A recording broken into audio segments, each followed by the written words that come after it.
आज मैं आपके बीच लेकर आई हूँ एक पारिवारिक कहानी जो आपके दिल को छू जाएगी। कहानी को पूरा जरूर सुनिए।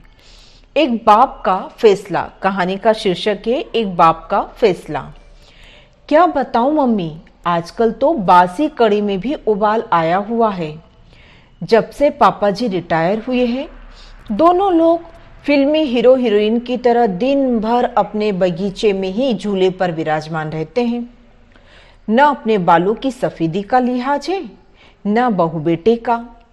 इस उम्र में दोनों मेरी और नवीन की बराबरी कर रहे हैं। ठीक है माँ, मैं आपसे बाद में बात करती हूँ, शायद सासू माँ आ रही है।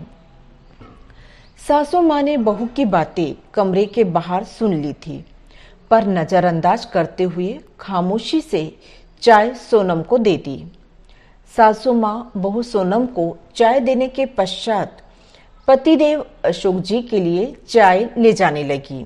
ऐसा देखकर बहू सोनम के चेहरे पर व्यंग्यात्मक मुस्कान तैर गई, पर सासू माँ समझदारी दिखाते हुए बहू की इस नाजायज हरकत को नजरअंदाज करते हुए सिर झुकाए वहां से निकल गई। पति के रिटायर होने के बाद कुछ दिन से उनकी यही दिनचर्या हो गई थी। आजकल सासू माँ प्रभा जी अपने पतिदेव को उनकी इच्छा अनुसार अच्छे से तैयार होकर अपने घर के सबसे खूबसूरत हिस्से में अपने पतिदेव के साथ झूले में बैठकर उनको कंपनी देती थी। प्रभा जी ने सारी उम्र तो उनकी बच्चों के लिए लगा दी थी। कोठीनुमा घर अशोक और प्रभा का जीवन भर का सपना था, जो उन्होंने बड़ी मेहनत से साकार किया। ऐसे मनमोहक वातावरण में वहां पर लगा झूला मन को असीम शांति प्रदान करता। पहले वह और अशोक इस मनमोहक जगह में कम समय के लिए ही बैठ पाते थे। प्रभा अनमनी होती तो अशोक बड़े जिंदा दिल शब्दों में कहते, पार्टनर, रिटायरमेंट के बाद दोनों इसी झूले पर एक साथ बैठेंगे और खाना भी साथ में खाएंगे। आपकी हर शिकायत हम दूर कर देंगे। फिलहाल हमें बच्चों के लिए जीना है। बच्चों के करियर पर बहुत कुछ बलिदान करना पड़ा। खैर, अब बेटा अच्छी नौकरी में था, बेटी भी अपने घर जा चुकी थी। रिटायरमेंट के बाद घर में थोड़ी रौनक रहने लगी थी। अशोक जी को भी घर में रहना अच्छा लग रहा था। पहले तो बड़े पद पर थे, कभी उनके कदम घर में टिकते ही नहीं थे। लेकिन उनकी बहू सोनम अपने पति नवीन को उसके माता पिता के लिए ताना देने का कोई मौका न छोड़ती। उसने उस कोने के बगीचे से छुटकारा पाने के लिए नवीन को एक रास्ता सुझाया। क्यों न हम एक बड़ी कार खरीद लेते हैं।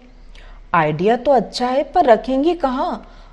एक कार रखने की तो जगह नहीं है। नवीन थोड़ा चिंतित स्वर में बोला। जगह तो है ना, वो गार्डन जहां आजकल दोनों लव बर्ड्स से बैठते हैं। सोनम व्यंग्यात्मक स्वर में बोली। थोड़ा तमीज से बात करो, नवीन क्रोध से बोला। लेकिन फिर भी सोनम ने अपने पति को पापा जी से बात करने का मन बना लिया। अगले दिन नवीन कुछ कार की तस्वीरों के साथ शाम को अपने पिता के पास गया और बोला, पापा, मैं और सोनम एक बड़ी गाड़ी खरीदना चाहते हैं। पर बेटा, एक बड़ी गाड़ी तो घर में है ही, फिर उस गाड़ी का क्या करेंगे? अशोक जी ने प्रश्न किया। ये जो बगीचा है, यही गैराज बनवा लेंगे। वैसे भी सोनम से तो इसकी देखभाल होने से रही, और मम्मी कब तक देखभाल करेंगी? इन पेड़ों को कटवाना ही ठीक रहेगा। वैसे भी ये सब जड़ें मजबूत होकर घर की दीवारें कमजोर कर रही हैं। यह सुनकर प्रभा तो वहीं पर कुर्सी सीना पकड़कर बैठ गई। अशोक जी ने क्रोध को काबू में करते हुए कहा, मुझे तुम्हारी माँ से बात करके थोड़ा सोचने का मौका दो। क्या पापा, मम्मी से क्या पूछना, वैसे भी इस जगह का इस्तेमाल क्या है। आप दोनों दिन भर इस जगह बगैर कुछ सोचे समझे 4 लोगों का लिहाज किए बगैर साथ में बैठे रहते हैं। अब आप दोनों को कोई बच्चे तो नहीं हो, लेकिन आप दोनों ने दिन भर झूले पर साथ बैठे रहने का रिवाज बना लिया है। ये भी नहीं सोचते कि 4 लोग क्या कहेंगे। इस उम्र में मम्मी के साथ बैठने के बजाय आप अपनी उम्र के लोगों के साथ उठा बैठा करें तो ज्यादा अच्छा रहेगा। वह दनाते हुए यह कहकर अंदर चला गया।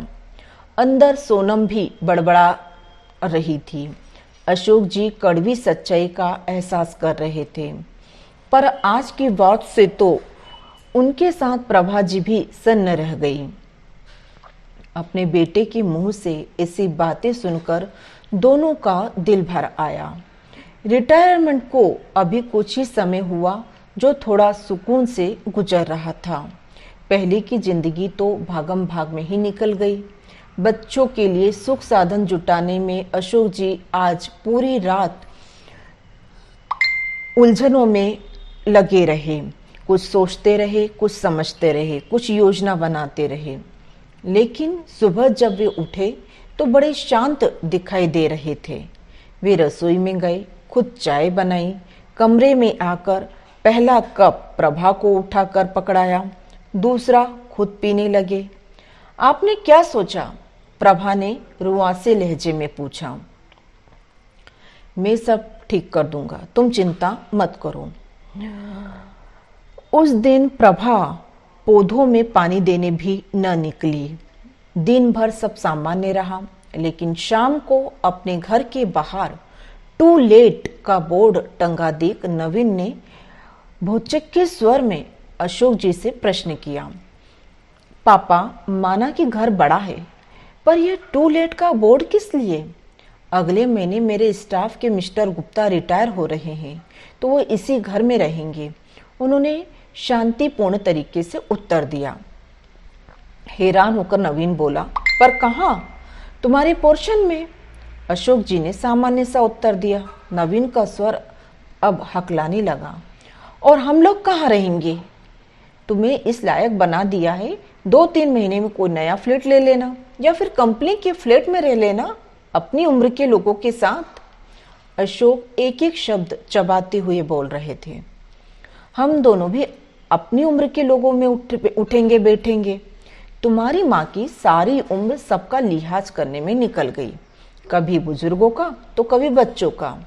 अब लिहाज की सीख तुम सबसे लेना बाकी रह गया था। पापा, मेरा वो मतलब नहीं था, नवीन सिर झुकाकर बोला। अरे नहीं बेटा, तुम्हारी पीढ़ी ने भी हमें बहुत प्रैक्टिकल बनने का सबक दे दिया है। जब हम तुम दोनों को एक साथ देखकर खुश हो सकते हैं, तो तुम लोगों को हम लोगों से क्या दिक्कत? इस मकान को घर तुम्हारी माँ ने बनाया है। ये पेड़, ये फूल तुम्हारे लिए मांगी गई न जाने कितनी मनोतियों के साक्षी हैं। तो यह अनोखा कोना छीनने का अधिकार मैं किसी को भी नहीं दूंगा। पापा, आप तो सीरियस हो गए। नवीन के स्वर अब नम्र हो गए। न बेटा, तुम्हारी माँ न जाने कितने कष्ट सहकर, कितने त्याग कर मेरे साथ दिया। आज इसी के सहयोग से मेरे सिर पर कोई कर्ज नहीं है, इसलिए सिर्फ ये कोना ही नहीं, पूरा घर तुम्हारी माँ का ऋणी है। घर तुम दोनों से पहले उसका है, क्योंकि जीभ पहले आती है, न कि दांत। जब मंदिर में ईश्वर जोड़े में अच्छे लगता है, तो माँ बाप साथ में बुरे क्यों लगते हैं? जिंदगी हमें भी तो एक बार ही मिली है, इसलिए हम इसे अपने हिसाब से एंजॉय करना चाहते हैं। यह कहकर अशोक जी कमरे से बाहर चले गए। साथियों, इस कहानी से जो सीख मिली है वो यह है कि आज की पीढ़ी इतनी प्रैक्टिकल हो गई है कि वह अपने स्वार्थ के कारण अपने माता पिता में भी दूरियां पैदा करना चाहती हैं, उनके बीच में भी दूरियां रखना चाहती है, जो कि सरासर गलत है। हमें इस गलती को स्वीकार करके अपनी इस गलती को दोहराना नहीं चाहिए। साथियों, आज लाई हूं मैं आपके लिए एक दिल को छू जाने वाली बहुत ही अच्छी कहानी, सच्चा जीवन साथी। ये कहानी मैंने खुद लिखी है और हाँ, कहानी को पूरा सुनिए, तभी आपको उसका असली मजा आएगा।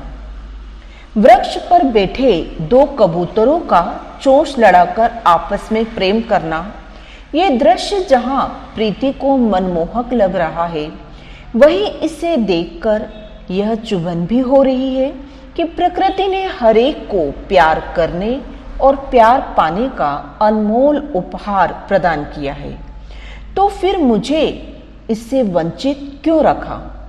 शादी के इतने साल हो जाने पर भी सुमित का कणमात्र का प्यार भी मुझे नसीब नहीं हुआ।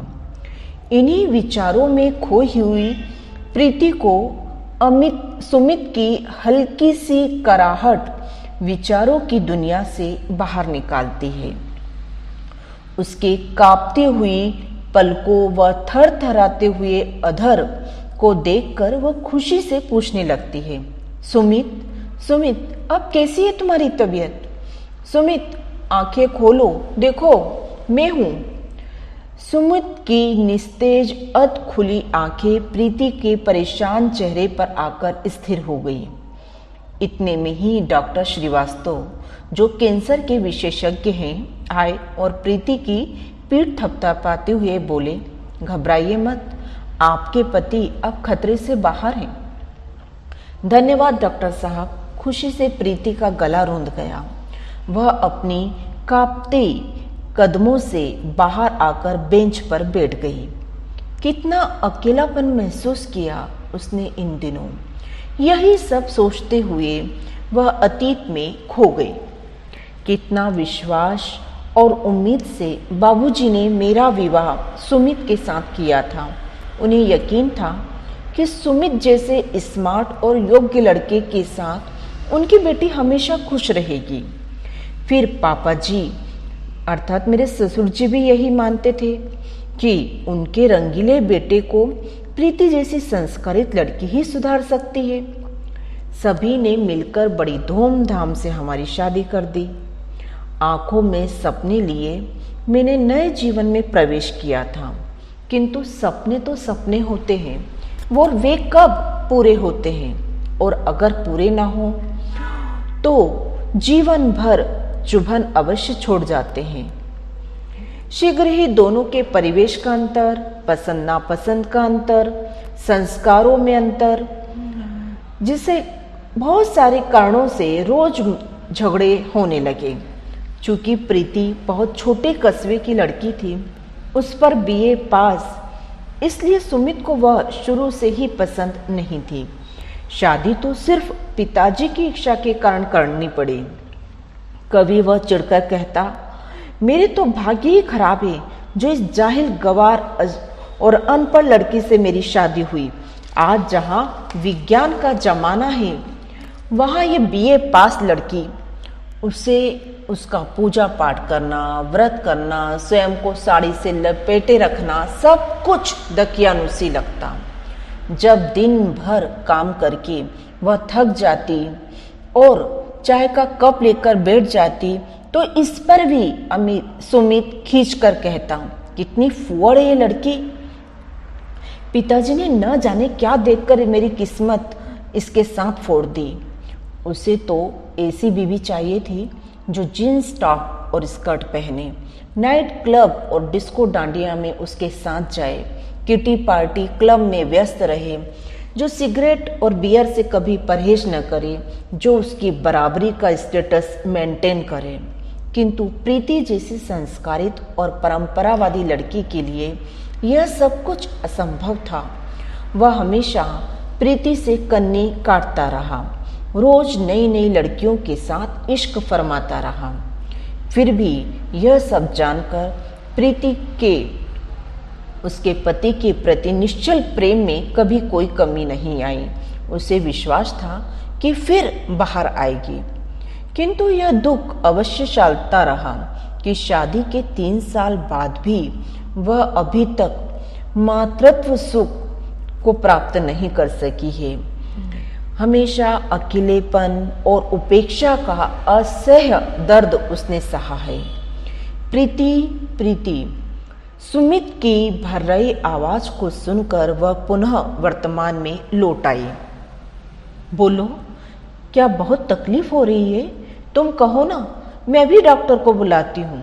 नहीं नहीं, मैं ठीक हूँ, यह कहकर वह पुनः आंख मूंदकर सोने की कोशिश करने लगा। पिछले कुछ दिनों से सुमित को सांस लेने में तकलीफ हो रही थी। डॉक्टर को दिखाया तो उन्होंने फेफड़े का कैंसर बताया। यह सुनकर तो सुमित और प्रीति पर पहाड़ टूट पड़ा। डॉक्टरों ने टाटा हॉस्पिटल में इलाज करने की सलाह दी। अपराध बोध से ग्रस्त होकर सुमित ने कहा, प्रीति, मैंने बियर और सिगरेट के धुएं में अपनी पूरी जिंदगी दांव पर लगा दी। मुझे तो मर जाना चाहिए। नहीं सुमित, ऐसा मत कहो। तुम्हारे बिना तो मेरा कोई जीवन ही नहीं है। पर प्रीति, ये बताओ कि इलाज के लिए इतनी बड़ी राशि आएगी कहाँ से? मन ही मन वह सोचने लगा, काश वह नाइट क्लब, थिएटर में पैसा नहीं उड़ाता, लड़कियों पर यूं बेहिसाब पैसा खर्च नहीं करता, तो आज दूसरों का मुंह नहीं देखना पड़ता। उसे अपराध बोध और चिंता से घिरा देखकर प्रीति सब कुछ भाप गई। उसके कंधे पर हाथ रखकर प्रीति ने कहा, चिंता मत करो सुमित, मैं हूं ना तुम्हारे साथ। दूसरे ही दिन अपने सभी गहने बेचकर उसने पैसा जमा कर लिया और अकेली ही बॉम्बे जाने की तैयारी कर ली। यार दोस्तों से घिरे सुमित को आज सहयोग देने और साहस बांधने के लिए कोई नहीं आया। अगली सुबह दोनों बंबई के लिए रवाना हो गए। डॉक्टरों ने 15 दिन यहाँ इलाज के लिए ठहरने को कहा। सभी टेस्ट करवाना, डॉक्टरों से बात करना, दवाई लेना, सभी कार्य प्रीति ने बड़े आत्मविश्वास के साथ किए। इन 15 दिनों में सुमित ने उसे हर पल अपने करीब महसूस किया। कभी वह जूस पिलाती तो कभी वह दूध देती, कभी रात भर जाकर उसके पास बैठी रहती। एक दिन तो सुमित ने कह ही दिया, मेरे लिए इतनी क्यों परेशान होती हो? मैंने तुम्हें आखिर दिया ही क्या? अरे नहीं, इसमें परेशानी की क्या बात? तुम ही तो मेरा सब कुछ हो और तुम्हारे बिना तो मेरा कुछ भी नहीं है। उसके प्रेम, सेवा भाव, समर्पण और काबिलियत को देखकर सुमित आत्मग्लानि से भर गया। मैंने इसे कितना तुच्छ समझा, कितना दुख दिया, कितना इसको उपेक्षित किया। बार बार उसके दिमाग में ये बात कौंधने लगी। उसके हृदय में भी प्रेम के अंकुर फूटने लगे। उस दिन प्रीति को खुशी का ठिकाना न था जब डॉक्टर ने सुमित को अस्पताल से छुट्टी दी। उसे घर लाकर वह उसकी सेवा चाकरी में लग गई। किचन की ओर जाती हुई प्रीति का हाथ सुमित ने जोर से पकड़ लिया। उसकी आंखों में आंखें डालकर कहा, प्रीति, तुमने आज मुझे प्रीत के बंधन में बांध लिया है। मैंने तुम्हें दाम्पत्य सुख से वंचित रखा। मैंने तुम्हें एक पति का प्यार नहीं दिया। हमेशा तुम्हें उपेक्षित किया, तुम्हें अवॉइड किया, किंतु तुमने बदले में मुझे सिर्फ प्यार दिया, सिर्फ प्यार। यह कहते हुए उसने प्रीति को अपने गले से लगा लिया। दोनों की निगाहें गुलमोहर के उस वृक्ष पर जा टिकी जिस पर बैठे 2 कबूतर चोंच लड़ाए प्यार भरी गुफ्तगू कर रहे थे। आज यह दृश्य देखकर प्रीति को कोई चुभन नहीं थी, क्योंकि आज उसके जीवन में भी प्यार की बहार आई है। प्रकृति ने आज उसे भी प्यार के अनमोल उपहार से नवाजा है। साथियों, ये कहानी बहुत ही प्रेरणादायी है। इस कहानी से हमको ये सीख मिलती है कि अपने जीवन साथी को अपने सपनों और अपनी अपेक्षाओं के तराजू पर नहीं तोलना चाहिए, बल्कि उसके प्रेम, प्यार, समर्पण को महसूस करना चाहिए और उसे दिल से अपनाना चाहिए। साथियों, हम अक्सर ऐसी वस्तु खरीदते हैं जो हमारे काम की है, किंतु कभी कभी हमें ऐसी भी वस्तु खरीद लेना चाहिए जो चाहे हमारे काम की नहीं है, किंतु हमारे खरीदने से सामने वाले का काम जरूर बन जाएगा। ऐसी ही एक कहानी सुनिए, निस्वार्थ सहायता। एक दिन दोपहर को एक दोस्त के साथ सब्जी बाजार टहलने गया। अचानक फटे कपड़ों में एक बूढ़ा आदमी हाथ में हरी सब्जियों का थैलियां लेकर हमारे पास आया। उस दिन सब्जियों की बिक्री बहुत कम थी। पत्ते निर्लज्जित और पीले रंग के दिखाई दे रहे थे। उनमें छेद हो गए थे, जैसे कि कीड़ों ने काट लिया हो। लेकिन मेरे दोस्त ने बिना कुछ कहे 3 थैली खरीद ली। बूढ़े ने भी लज्जित होकर समझाया, मैंने ये सब्जियां खुद उगाई है। कुछ समय पहले बारिश हुई थी और सब्जियां भीग गई। वे इसलिए बदसूरत दिखाई दे रही हैं। इसका मुझे भी खेद है। बूढ़े आदमी के जाने के बाद मैंने अपने दोस्त से पूछा, क्या तुम सच में घर जाकर इन्हें पकाओगे? वह मुझे ना कहना नहीं चाहता था। ये सब्जियां अब नहीं खाई जा सकती, तो फिर इसे खरीदने की परेशानी क्यों उठाई? मैंने पूछा। उन्होंने उत्तर दिया, क्योंकि उन सब्जियों को खरीदना किसी के लिए भी संभव नहीं था। अगर मैं इसे नहीं खरीदता तो शायद बूढ़े के पास आज के लिए कोई आय नहीं होती। मैंने अपने मित्र की विचारशीलता और चिंता की मन ही मन प्रशंसा की। आगे चलकर मैंने भी बूढ़े व्यक्ति को पकड़ लिया, उससे कुछ सब्जियां खरीदी। बूढ़े ने बहुत खुशी से कहा, मैंने इसे पूरे दिन बेचने की कोशिश की, लेकिन कोई भी खरीदने के लिए तैयार नहीं था। मुझे बहुत खुशी है कि आप दोनों मुझसे मिले और आप लोगों ने ये सब्जी खरीदी। इसके लिए बहुत बहुत धन्यवाद। मुट्ठी भर हरी सब्जियां जो मैं बिल्कुल भी नहीं खा सकता ने मुझे एक मूल्यवान सबक सिखाया। वह सबक यह है कि किसी की भी आवश्यकता को समझकर निस्वार्थ भाव से उसकी मदद करना चाहिए, और यही सबसे बड़ा पुण्य है। साथियों, आज मैं आपको सुना रही हूँ एक प्रेरणादायी कहानी, चमत्कार। एक कंपनी की हर दीपावली की पूर्व संध्या पर एक पार्टी और लॉटरी आयोजित करने की परंपरा थी। लॉटरी ड्रॉ के नियम इस प्रकार थे, प्रत्येक कर्मचारी एक फंड के रूप में 100 रुपये का भुगतान करता है। कंपनी में 300 लोग थे, यानी कुल 30,000 रुपये जुटाए जा सकते हैं। विजेता सारा पैसा ले सकता है। लॉटरी ड्रॉ के दिन कार्यालय चहल पहल से भर गया। सभी ने कागज की पर्चियों पर नाम लिखकर लॉटरी बॉक्स में डाल दिया। हालांकि एक युवक लिखने से झिझक रहा था। उसने सोचा कि कंपनी की सफाई वाली महिला के कमजोर और बीमार बेटे का नए साल की सुबह के तुरंत बाद ऑपरेशन होने वाला था, लेकिन उसके पास ऑपरेशन के लिए आवश्यक पैसे नहीं थे, जिससे वह काफ़ी परेशान थी। भले ही वह जानता था कि जीतने की संभावना कम है, केवल 0.3% संभावना, उसने नोट पर सफाई वाली महिला का नाम लिखा। उत्साहपूर्वक क्षण आया। बॉस ने लॉटरी बॉक्स को हिलाते हुए उसमें से एक पर्ची निकाली। वह आदमी भी अपने दिल से प्रार्थना करता रहा, इस उम्मीद से कि सफाई वाली महिला पुरस्कार जीत सकती है। तब बॉस ने ध्यान से विजेता के नाम की घोषणा की। लो, चमत्कार हुआ।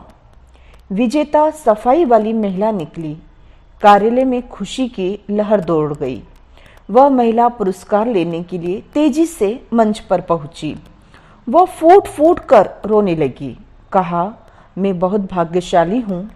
इस पैसे से मेरे बेटे को अब आशा है, उसका ऑपरेशन हो जाएगा, उसकी जान बच जाएगी। इस चमत्कार के बारे में सोचते हुए वह आदमी लॉटरी बॉक्स की ओर बढ़ा। उसने कागज का एक टुकड़ा निकाला और यूं ही उसे खोला। उस पर भी सफाई वाली महिला का नाम था। वह आदमी बहुत हैरान हुआ। उसने एक के बाद एक कागज के कई टुकड़े निकाले। हालांकि उन पर लिखावट अलग अलग थी, नाम सभी एक ही थे। वे सभी सफाई वाली महिला के नाम थे। आदमी की आंखों में आंसू भर आए और वह स्पष्ट रूप से समझ गया कि यह क्या चमत्कार है। लेकिन चमत्कारी आसमान से नहीं गिरते, लोगों को इसे खुद बनाना पड़ता है। साथियों, इस कहानी का मूल भाव ये है कि चमत्कार होते नहीं हैं, बल्कि चमत्कार करने पड़ते हैं। अर्थात आपकी एक छोटी सी मदद लोगों के जीवन में चमत्कार ला सकती है। तो आप भी चमत्कार करने से कभी कोई मौका न गंवाएं। साथियों, हम सभी के पास कोई ना कोई विकल्प जरूर होता है और जैसे ही हमारे वाहन में कोई गड़बड़ी आती है तो हम मैकेनिक के पास जाते हैं और उससे कहते हैं कि इसे तुरंत तो सुधारो, जल्दी से इसमें मरम्मत कर दो, जो भी करना है, क्योंकि हमको तो इसी से दिन भर आज दौड़ लगानी है। ठीक उसी प्रकार हमारा शरीर भी एक वाहन है और हमें उस वाहन की मदद से ही अपनी जीवन यात्रा को संपन्न करना है। तो क्यों ना हम अपने इस वाहन का समय समय पर रख रखाव करें, मरम्मत करें। इसी पर आधारित एक कहानी है हमारा वाहन। मैं किसी ऑफिस काम के लिए फ्लाइट से बंबई से बेंगलोर जा रहा था। यह विमान का इकोनॉमी क्लास था। जैसे ही मैं प्लेन में चढ़ा, मैंने अपना हैंडबैग ओवरहेड केबिन में रख दिया और अपनी सीट पर बैठ गया। जब अपनी सीट बेल्ट लगा रहा था तो मैंने एक सज्जन को देखा जिनकी आयु शायद 60-70 साल के आसपास रही होगी। वह खिड़की की सीट पर मेरे बगल में ही बैठे थे। अगले दिन बंबई में मेरा एक प्रेजेंटेशन था, इसलिए मैंने अपने कागजात निकाले और अंतिम तैयारी में उनको पढ़ने लगा। लगभग 15-20 मिनट के बाद जब मैं अपना काम कर चुका था, मैंने दस्तावेजों को वापस बैग में सुरक्षित रूप से रख दिया। खिड़की से बाहर देखने लगा। मैंने बड़ी लापरवाही भरी निगाह से अपनी बगल में बैठे इस व्यक्ति के चेहरे की ओर देखा। अचानक मेरे दिमाग में आया कि इस आदमी को मैंने पहले कहीं देखा है। मैं याद करने की कोशिश करने लगा। वह वृद्ध थे। उनकी आंखों के नीचे माथे पर झुर्रियां थी। उनका चश्मा साधारण फ्रेम वाला था। उनका सूट एक साधारण गहरे भूरे रंग का था जो बहुत प्रभावशाली नहीं लग रहा था। मैंने अपनी निगाहें उनके जूतों पर दौड़ाई। वे फॉर्मल जूतों की एक बहुत ही साधारण जोड़ी थी। वह अपने मेल का जवाब देने और अपने दस्तावेजों को देखने में व्यस्त थे। अचानक उनको देखते हुए मेरे दिमाग में एक विचार आया। मैंने बातचीत शुरू करते हुए पूछा, क्या आप श्री नारायण मूर्ति हैं? उन्होंने मेरी ओर देखा और मुस्कुराकर उत्तर दिया, हाँ मैं हूं। मैं चौंक पड़ा। कुछ समय के लिए अवाक रह गया। मुझे समझ नहीं आ रहा था कि उनसे आगे बातचीत कैसे जारी रखी जाए। मैंने फिर उन्हें देखा, लेकिन इस बार सबसे बड़े भारतीय अरबपति होने की दृष्टि से। नारायण मूर्ति, उनके जूते, सूट, टाई, चश्मा, सब कुछ बहुत साधारण था। मजेदार तथ्य यह था कि यह व्यक्ति की संपत्ति $1 बिलियन में थी और इन्होंने ही इन्फोसिस की स्थापना की थी।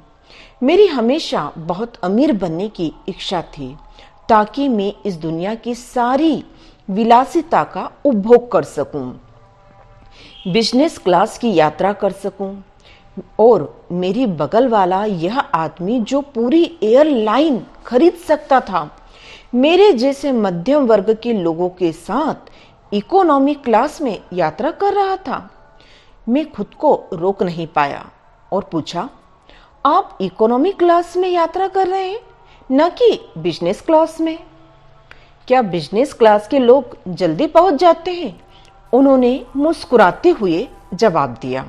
खैर, यह एक विचित्र प्रतिक्रिया थी और बहुत मायने भी रखती थी। फिर मैंने अपना परिचय दिया, बातचीत आगे बढ़ाई। नमस्कार सर, मैं एक कॉरपोरेट ट्रेनर हूँ।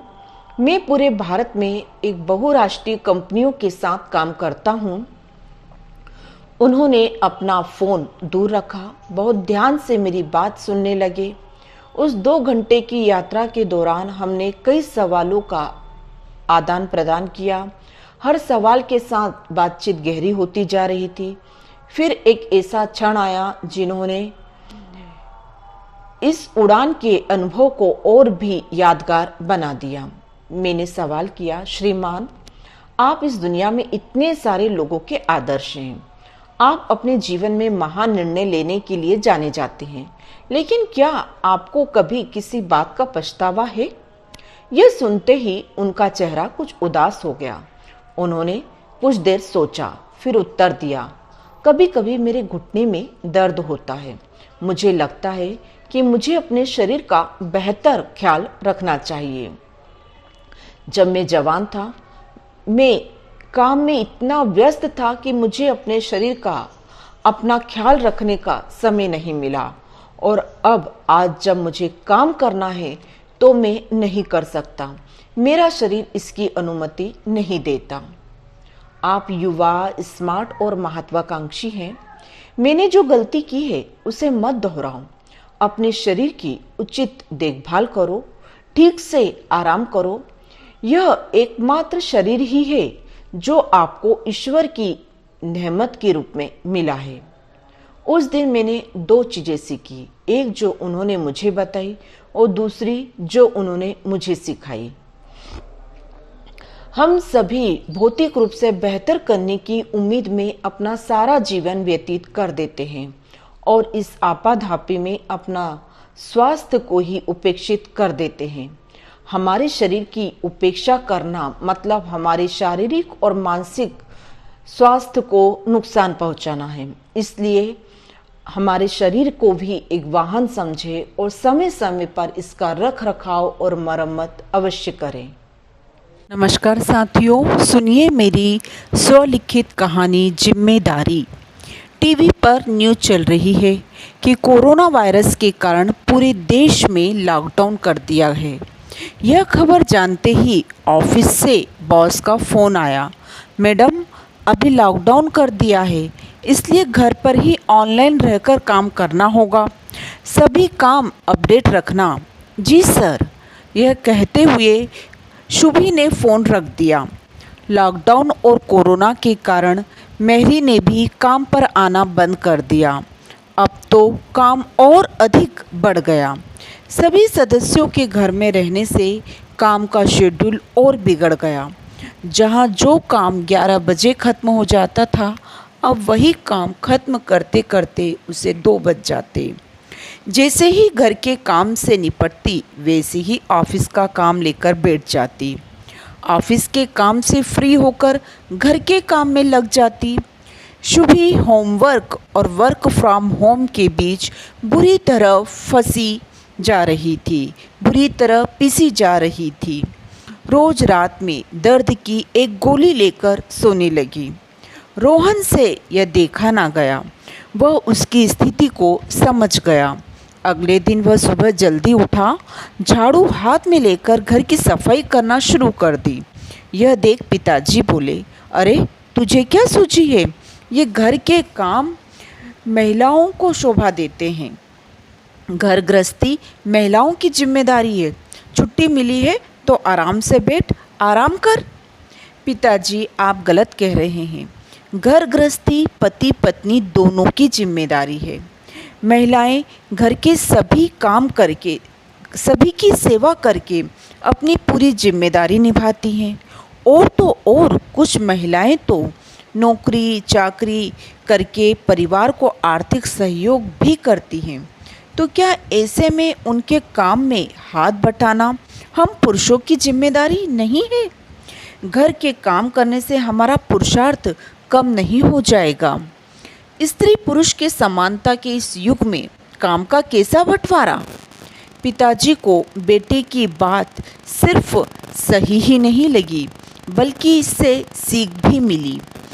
वे भी पास में रखे चाय के प्याले को किचन में रखने चल दिए। धन्यवाद। साथियों, आज मैं आपके लिए लाई हूँ अपनी स्वलिखित कहानी सच्चा सुख। फ़ोन की घंटी बजी। पास ही खड़ी साक्षी ने फ़ोन उठाया। हेलो, आप कौन? अरे, आवाज़ भी भूल गई हो क्या? मैं नेहा। कैसी हो? नेहा ने पूछा। अरे बस बढ़िया हूँ, तुझसे मिलने की बहुत इच्छा है। मैं तुझसे मिलने कल तेरे घर आती हूँ, तुम घर पर ही रहना। साक्षी ने बड़े उत्साह से कहा। ठीक है, मैं तुम्हारा इंतज़ार करूँगी, ज़रूर आना। यह कहते हुए नेहा ने फ़ोन रख दिया। फ़ोन रखते ही साक्षी का चेहरा नेहा की आंखों के सामने घूमने लगा। साक्षी और नेहा की बचपन की दोस्ती थी। शादी के पहले पढ़ना लिखना खाना पीना सब कुछ एक साथ होता था। अब शादी के 2 साल हो गए हैं, एक ही शहर में हैं, किंतु फिर भी एक दूसरे से मिलना ही नहीं होता। दोनों ही सहेलियां एक दूसरे से मिलने के लिए बेताब थी। अगले ही दिन साक्षी नेहा के घर जा पहुंची। दोनों इस तरह से गले लग गई जैसे न जाने कब से मिलने को बेताब हो। नेहा उसे अपने कमरे में ले गई। फिर क्या, दोनों कल और आज की बातों में मशगूल हो गई। बातों ही बातों में नेहा ने अभिमानवश कहा, साक्षी, मैं तो बहुत भाग्यशाली हूँ। मेरे पति का बहुत बड़ा बिजनेस है, गाड़ी नौकर चाकर बंगला सभी कुछ है मेरे पास। सच कहूँ, तुझे देखकर बहुत दुख होता है। अंकल ने भी कहाँ तेरी शादी मास्टर से कर दी। अरे मास्टर की भला क्या हैसियत, कितनी तनख्वाह मिलती होगी? तुझे तो वो ऐशोराम दे ही नहीं सकता जो आज मेरे पास है। तेरी तो किस्मत ही फूट गई यार। नेहा की जली कुटी बातें सुनकर साक्षी रुआंसी सी हो गई। उसे लगा जैसे उसे अपमान की आग में झोंक दिया हो। जैसे तैसे साक्षी कुछ देर और वहां रुकी, फिर वापस घर लौट आई। साक्षी के द्वारा कहा गया एक एक शब्द उसके हृदय को भेदने लगा। हृदय छलनी छलनी हो गया। वह मन ही मन सोचने लगी कि पैसे के कारण कितना गुरूर आ गया है इसको। मैंने कभी सोचा भी नहीं था कि यह इतनी बदल जाएगी। आज तो दोस्ती के सारे मायने ही बदल गए। पैसा क्या आ गया, बड़ा गुरूर है इसको। नेहा से मुलाकात के बाद साक्षी चुप चुप सी रहने लगी। मायके में भी उसका मन न लगा। कुछ ही दिन वहाँ रहकर वह वापस ससुराल लौट आई। विवेक के साथ अपनी गृहस्थी में मग्न हो गई। विवेक था तो मास्टर, लेकिन दिल से राजा था। साक्षी की हर ख्वाहिश पूरी करता था, उसे दिलो जान से चाहता था। साक्षी और नेहा की शादी संयोग से एक ही शहर में हुई थी। एक दिन नेहा अचानक ही उसके घर जा पहुंची। उसे अचानक आया देखकर साक्षी ने आश्चर्य से पूछा, आज अचानक कैसे आना हुआ? अरे इधर से गुजर रही थी तो सोचा तुम्हारा आशियाना भी देखते चलूं। बुरा ना मानो तो एक बात कहूं, तुम कैसे इस छोटी सी कुटिया में रहती हो? तुम्हारा दम नहीं घुटता? अरे बाबा, मैं तो एक पल भी यहाँ नहीं रह सकती, नेहा ने इटलाते हुए कहा। अपने क्रोध और दुख दोनों ही भावों को अंदर ही अंदर दबाते हुए साक्षी ने पूछा, ये बताओ नाश्ता क्या करोगी?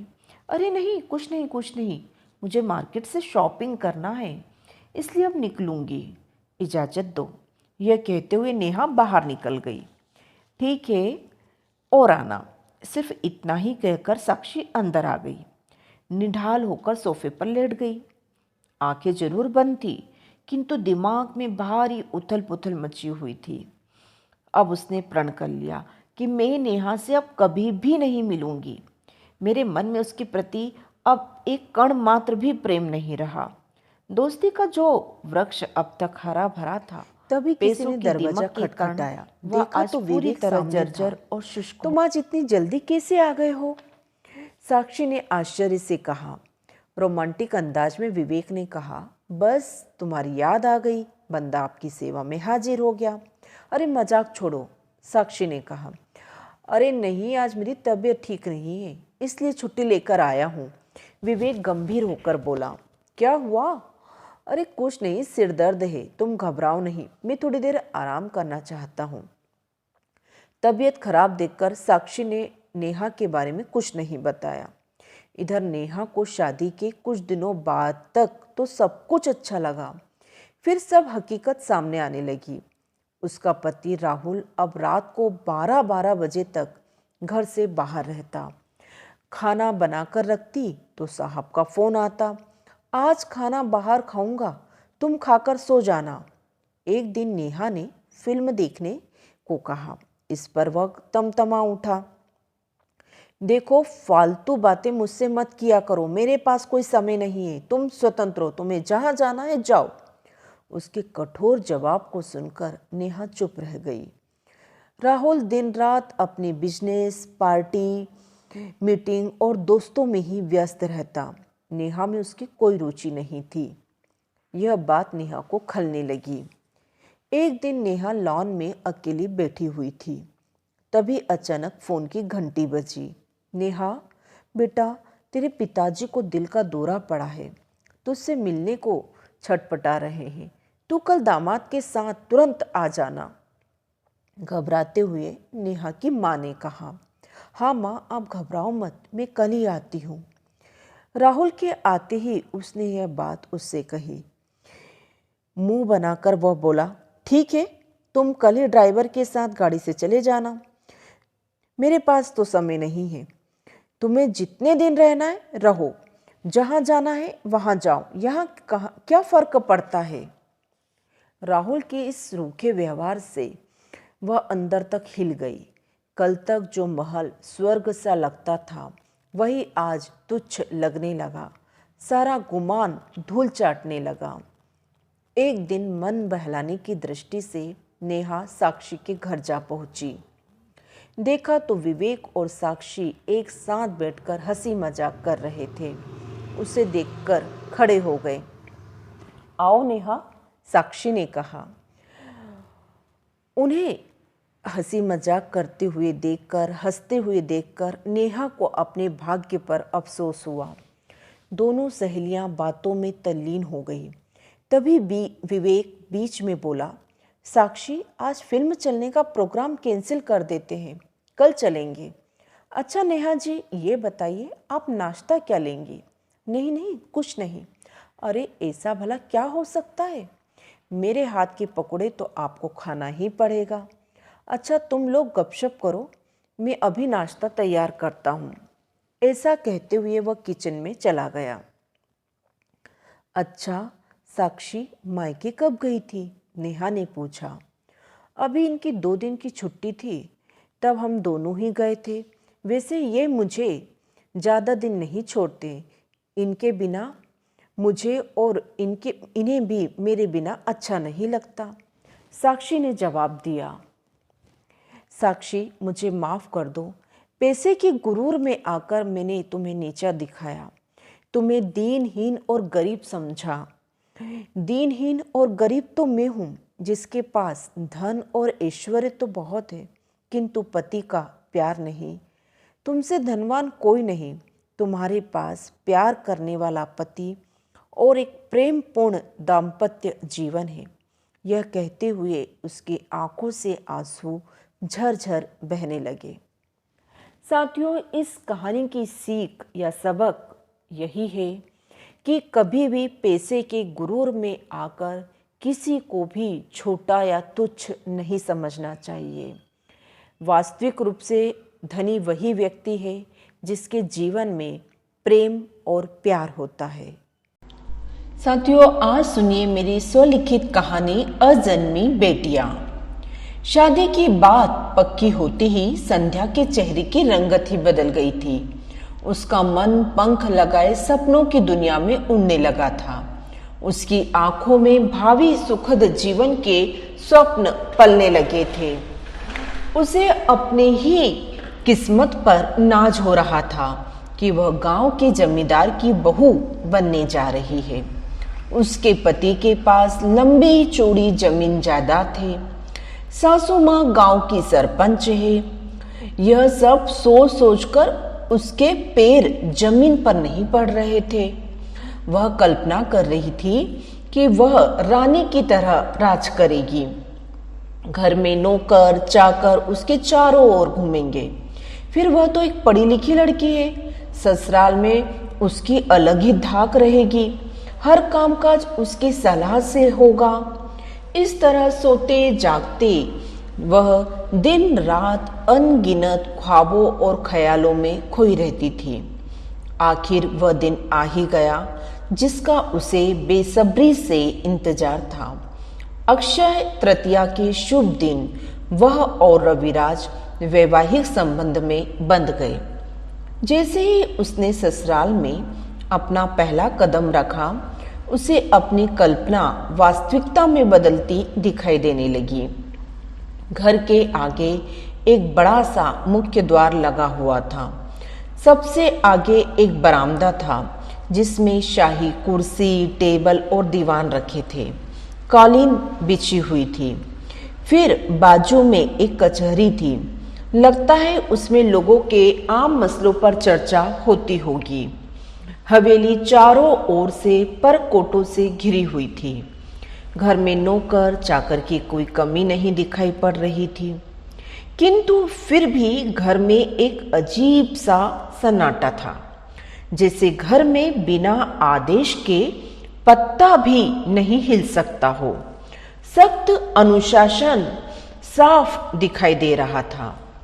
चलो बहू रानी, सबसे पहले भगवान के कमरे में चलो, देवी देवताओं और पूर्वजों को ढोक दे दो, फिर सबका आशीर्वाद लेना। सासू माँ की कड़क आवाज सुनकर संध्या विचारों की दुनिया से बाहर निकल आई। उसने देवी देवताओं और पूर्वजों को ढोक दी, फिर घर के सभी बड़ों का आशीर्वाद लिया। वह बहू, चलो अब अपने कमरे में चलकर थोड़ा आराम कर लो, तुम थक गई होगी। संध्या ने मौन स्वीकृति देते हुए हाँ में हाँ मिला दी। वह उनके साथ कमरे में चली गई। संध्या शादी ब्याह के रस्मों रिवाजों के मध्य इतनी थक चुकी थी कि आराम मिलते ही उसकी नींद लग गई। रविराज की आवाज कानों में पहुंचते ही वह नींद से जागी। संध्या की आंखों में आंखें डालते हुए रविराज ने कहा, लगता है तुम बहुत थक गई हो। मेरा भी यही हाल है। अच्छा ये बताओ, तुम्हें हमारी हवेली कैसी लगी? तुम्हें यहाँ कैसा लग रहा है? मैं जानता हूँ कि तुम शहर में पली बड़ी लड़की हो, एक पढ़ी लिखी लड़की हो, तुम स्वतंत्र विचार की हो, किंतु यह गांव है। फिर हम यहाँ के जमींदार हैं, इसलिए हमारे यहाँ कड़े नियम कानून और कायदे हैं, कड़ा अनुशासन है। किंतु मुझे पूरा विश्वास है कि तुम समझदार हो। तुम यहाँ के परिवेश के अनुरूप जल्दी ही ढल जाओगी। सकुचाते हुए संध्या बोली, अगर आपका साथ है तो मेरे लिए हर राह आसान है। चलो भोजन तैयार है, अम्मा हमारा इंतजार कर रही है। भोजन कक्ष में पहुंचते ही संध्या अम्मा जी के काम में हाथ बटाने लगी। अरे नहीं बहू, आज नहीं, कल तुम पूजन करने के बाद रसोई के काम में हाथ लगाना। हमारे यहाँ यही नियम है, अम्मा जी ने समझाते हुए कहा। अगले दिन नियम अनुसार संध्या ने रसोई के काम की शुरुआत की। देखो बहू रानी, आज से यह रसोई और घर गृहस्थी तुम्हारी जिम्मेदारी है, तुम्हें ही इसे संभालना है। ठीक है अम्मा जी, यह कहकर संध्या काम में लग गई। धीरे धीरे समय गुजरने लगा। कभी संध्या को यहाँ अच्छा लगने लगता तो कभी मन फिर आजाद पंछी की तरह उड़ने के लिए लालायित हो जाता। शादी के 4 महीने हो चले, संध्या प्रेग्नेंट हो गई। रविराज ने खुश होकर यह खबर अम्मा और पिताजी को सुनाई। खबर सुनकर अम्मा के चेहरे पर खुशी कम और चिंता की लकीरें ज्यादा दिखाई देने लगी।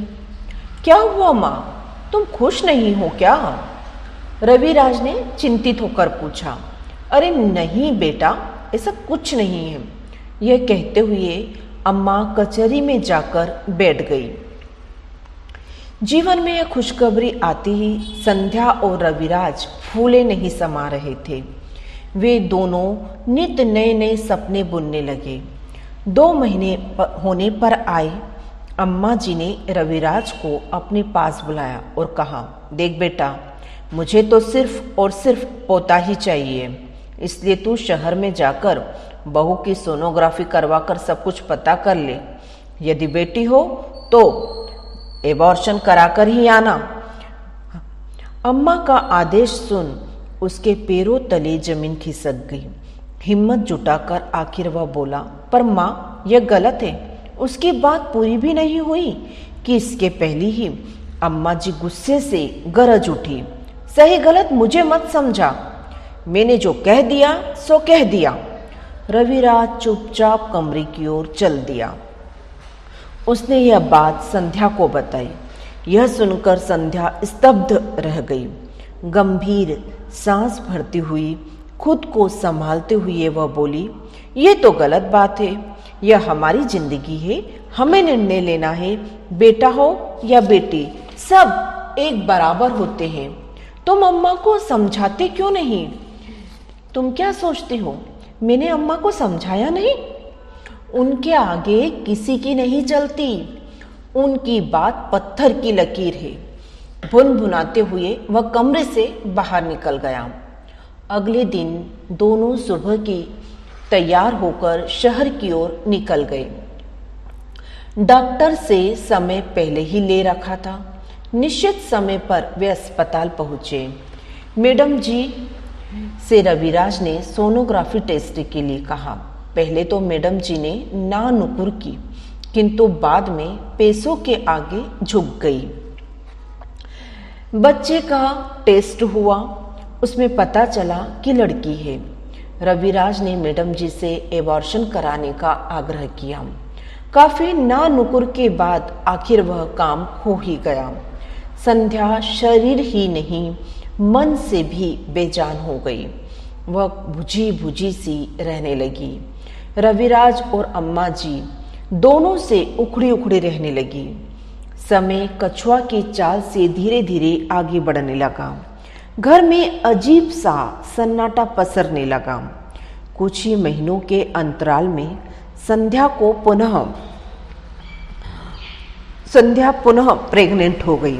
इस बार तो उसने सोचा ही था कि वह पुनः इस घटना की पुनरावृत्ति नहीं होने देगी।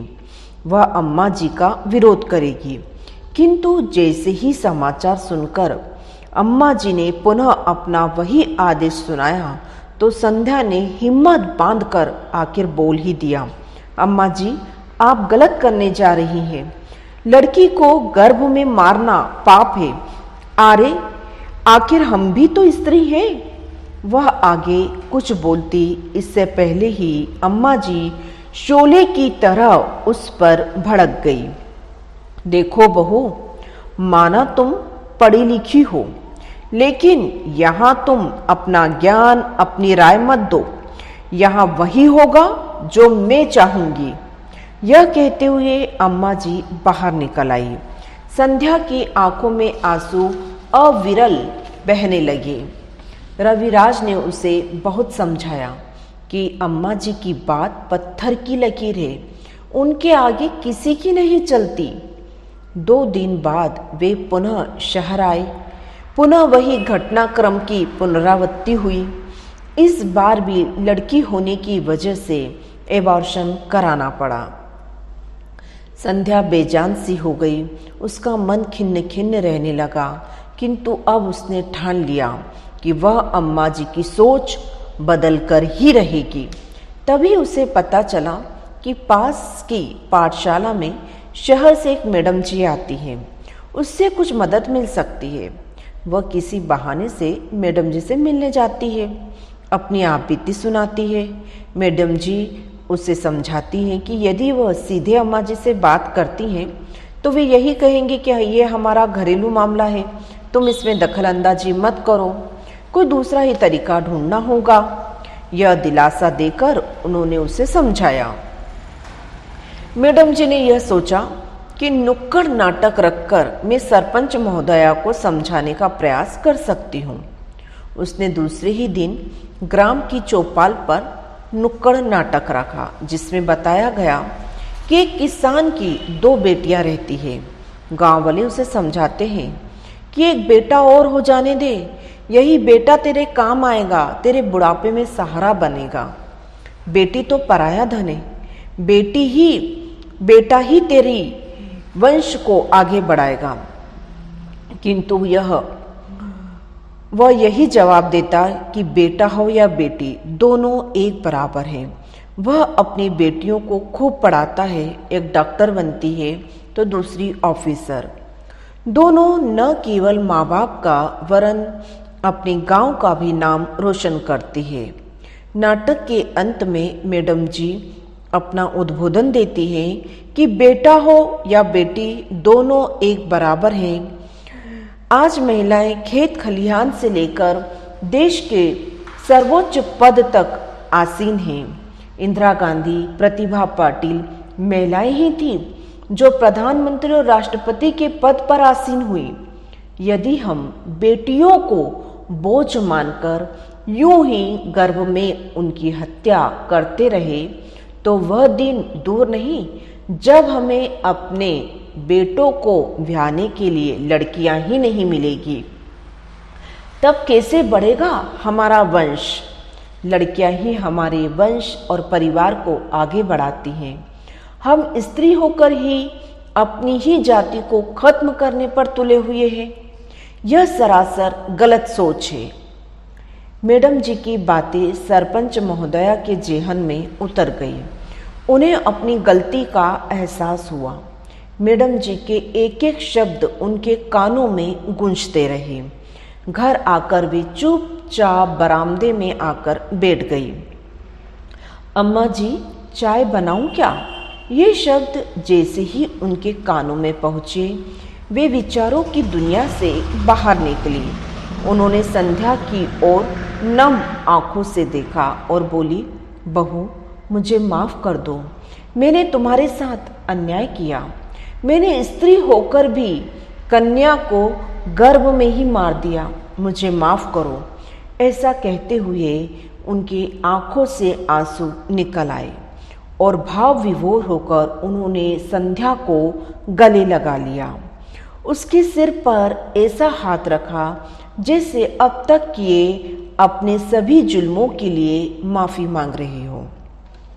साथियों, इस कहानी का मुख्य उद्देश्य यह है कि लड़कियों को कभी भी बोझ नहीं मानना चाहिए। आज हमारे देश में, विश्व में जो महिलाओं की संख्या में कमी हो रही है और जो लिंगानुपात में कमी आ रही है, उसका मूल कारण यह है कि हम आज भी कुछ लोग ऐसे हैं जो बेटियों को बोझ मानते हैं और गर्भ में ही उनकी हत्या करा देते हैं। तो ये गलत कार्य कतई न करें। धन्यवाद। यदि मेरी कहानी आपको पसंद आई है तो प्लीज़ इसको लाइक करना, शेयर करना, कमेंट करना और चैनल को सब्सक्राइब न किया हो तो प्लीज़ सब्सक्राइब अवश्य करना।